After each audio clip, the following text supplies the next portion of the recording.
I feel like collectively being a part of athletics, whether you're a player, coach, a mentor, assistant, anything like that, your natural, drive for being in that sport is you want to win a championship. And you can ask any athlete, and that's on the top of their list. Every year they go out and play sports, they want to win a championship. So imagine getting real close to that championship, eventually one step away, and just being pushed off that ladder, falling all the way down, and have to start from square one. Essentially, that's what happened to former Astros general manager Brandon Taubman.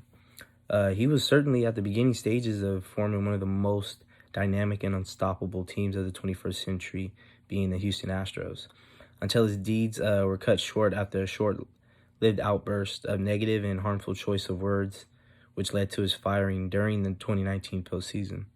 The incident leading up to Taubman's firing occurred after the Astros had a walk-off win against the Yankees in the 2019 postseason matchup.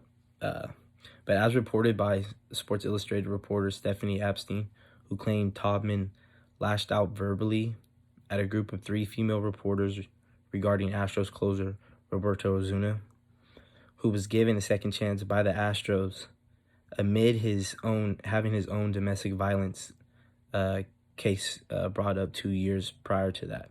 So everybody in the league knew about Roberto Osuna and knew that the Astros took him in, even knowing that what happened to him in previous years. Either way, they accepted him. Stephanie Epstein, she also reported that one of the women had a purple domestic violence wristband on, directly correlating to Taubman's intentions and, his comments. You can see right there that she was targeted by Taubman. Of course, Taubman, after the allegations had started coming out, he issued a public apology, yet had little convincing remorse of the matter. And even the Astros organization, they took heat as well for not handling this issue with a little more care. Some limiting constraints for the Astros is the arrogance tag. I feel like sports fans and even teams in the baseball, world, they put that arrogance tag on the Astros because of how they play the game, how they think of themselves compared to other teams in the game. Their way's the best way, my way or the highway, I guess. But they just deem the Astros just arrogant and cocky, and nobody really likes teams like that. I want to introduce the audiences that are specifically important for this incident.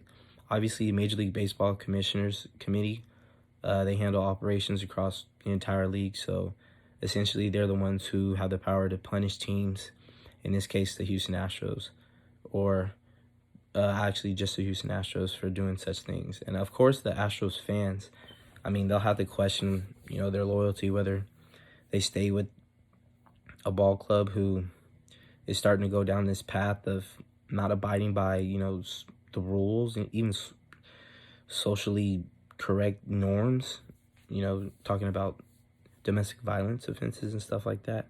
But you can see ticket sales, a franchise really diminish after no support from fans. So that could be interesting.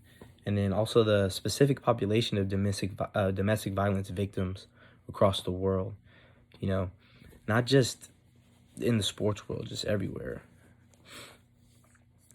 They can easily take offense to Taubman's comments, and those are people who really have a say-so on what's going on as well. So just to wrap everything up, for this project, we'll be analyzing Taubman's apology speech, considering the negative reaction to how the Astros handled the Taubman issue poorly from a rhetorical standpoint. Looking at the idea of sports atonement, the Houston Astros and Brandon Taubman did not do a good job with properly following along with the guidelines to explain their remorse and have successful atonement. The 5 parts of a successful atonement are: the redder needs to acknowledge wrongdoing and ask for forgiveness. The redder must profess his or her commitment to make sure that no future wrongdoings will occur. The redder must offer some type of restitution or reparation. The redder needs to indicate genuine remorse and suffering. and the redder must make a public confessional. This is the forum in which to offer evidence of mortification. When looking at the incident, along with Dave Sheinen's article on the Washington Post explaining the issue, the Astros organization was lacking in the following these 5 guidelines.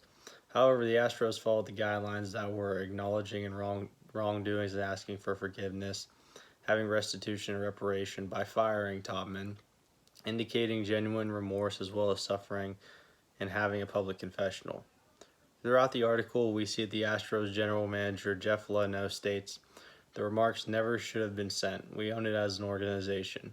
We sincerely apologize to Stephanie Epstein, Sports Illustrated, and to all the individuals who witnessed this incident or were offended by the inappropriate conduct. Taking blame for actions where you are wrong is the right approach to receive atonement in this issue, but the Astros lacked highly in the other aspects of how they ended up following the issue." Throughout this article, it seems like it is a general trend for the Astros to be blaming other people in the seriousness of this issue.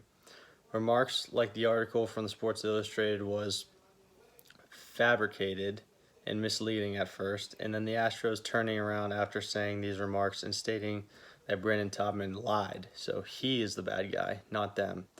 Luhnow also says that this problem is not an organizational cultural issue, but just the actions of one bad man in this organization. He says there are a lot of good people in this organization, trying to persuade the audience to give them a break when this issue is extremely serious in America. Putting the blame on somebody else is setting yourself up to be eye-rolled and disliked by your audience. Nobody wants to hear someone blaming one certain individual in an organization when the organization should have never let the incident happen in the first place. This brings me back to the thesis question, which was Todman's as well as the Astros organization's apology effective and worthy of receiving atonement? The answer to this question would be no. They handled it immaturely in many aspects and tried to put the majority of the blame on one individual. Even though he was the only person who did something wrong in that moment, he could have only been the one person who got caught making these remarks. Others in the clubhouse were likely making the same jokes, and these thoughts likely have passed the minds of their audience. Looking back at our standard, which was the sports atonement notes, the Astros lacked in the following proper atonement strategies by forgetting to explain that the wrongdoings that were made will not happen again in the future. Luhnow does not penalize anybody else other than Topman following the issue.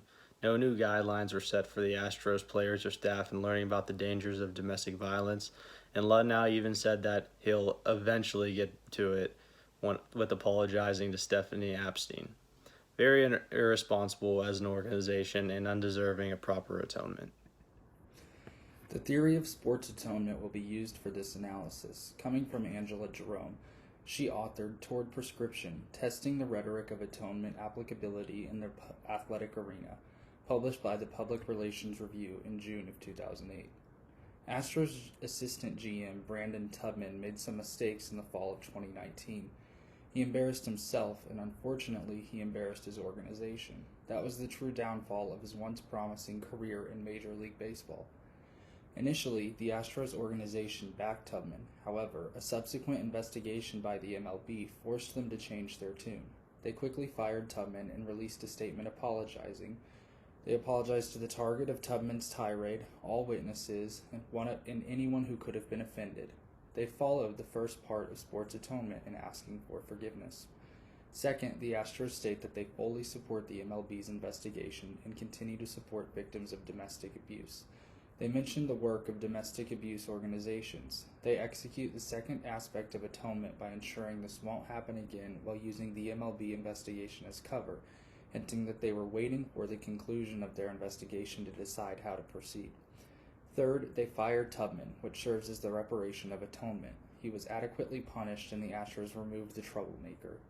Fourth, the writer does indicate genuine remorse by apologizing to every possible person affected. The journalists, the fans, victims of assault, and anyone who could have been offended. They hit all of the bases on the atonement field. Fifth, they publicly admit their mistakes and apologize profusely. The Astros suffered a great embarrassment and had to play out this embarrassment in the press. Unfortunately, it came in the midst of a World Series run. Now, the World Series run was overshadowed quickly as first they lost and secondly the Astros cheating scandal that followed. However, they are provided some cover currently because of the current pandemic. Maybe the Astros aren't the big losers after all. This could just be a scandal that quickly gets swept under. Two implications we have are first, devaluing repeated sin, and second, will the fans move on? Tubman acknowledged his wrongdoing and publicly stated that he was in the wrong and apologized for his outburst with a female reporter. But for a person of his caliber and his experience as an assistant general manager for an MLB team, it's hard to say if the apology was heartfelt or if it was a public ploy to deceive the public and deceive their eye in thinking that he actually apologized. We could hope that Tubman actually apologized and were remorseful for their actions, but without diving deeper into the situation, we won't know if the Astros meant their apology or they're just trying to save face from the public backlash. The second implication is, will the fans of the Astros and the MLB forgive and move on from this situation, or will they continue to go after Tubman and the Astros organization to try to get justice for the victims and the reporter and her family? There is no saying if fans will forgive Tubman, as the team is full of all-stars. They have rings in the past and they have a winning record. Fans only want wins and they only want to see results on the field. So with a winning team that stays, it's hard to tell if they will actually care and move on or if they will keep fighting for the right for the victim. In conclusion, for today's video, we talked about Brandon Tubman's incident with the female reporter and how it related to the sports atonement. Tubman was ultimately fired from the Astros organization, but it remains to be seen if Tubman will return as a GM or if he's been ultimately banned from the MLB, including the minors.